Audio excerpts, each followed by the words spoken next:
Duchovna misel.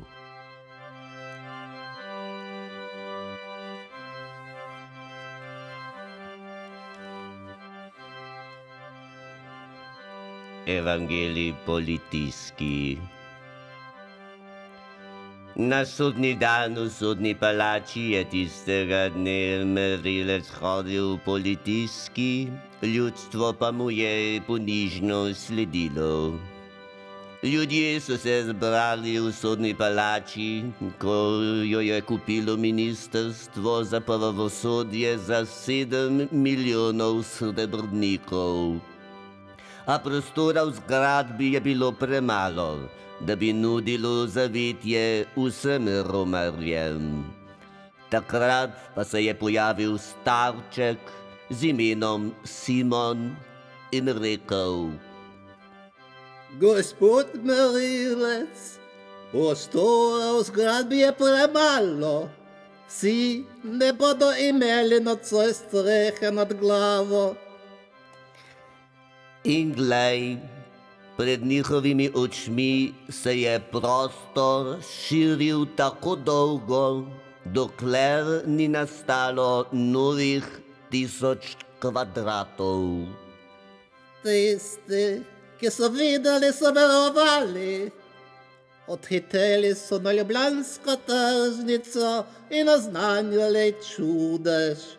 Ljudi so nagovarjali k darovanju, se vsak dar v prave namene prispeva k širjenju kraljestva.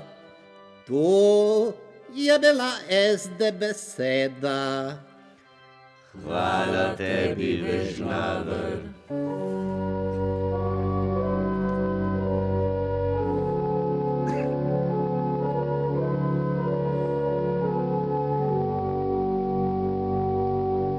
Na Litijski sem doma, tam kjer ni parkinga, zemljiški jasno je, parcele niso vse.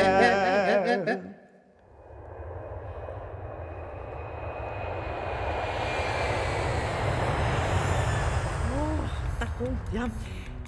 Miro, si slišal moj falkon? Kaj je to? Falkon. To je bil falkon, s katerim sem v studio pripeljala odlična gosta. No, vi pa še vedno poslušate Radio Gaga in z vami sva Miro Cerar mlajši in... Urška Klakočar Zopančič, vsak dan mlajša, ampak nisem prepoznal tega zvoka, pri nas je bil skozi pokvarjen. Nikoli nisem mogel peljati z njim. Vidiš, pri nas pa deluje. In veš, koga sem pripeljala? Koga? Kdo je to? Kardinala Rodeta. Ja, pa se je res. Poglejte. Joj. Kako dolgo smo čakali, da se je zgodil čudež. Ja. No, par tednov. Dominika, že ko sem pogledal njen življenjepis, sem začel verovati. Dominika, je kljub vsem obtožbam ostala brezmadežna.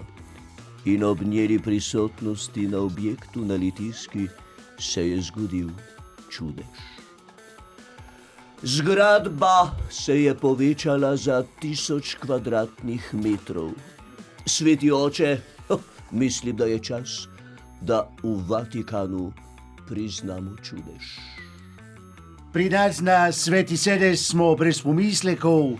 Njena brezmadežnost in veličina stavbe bode v oči kot sveti sij.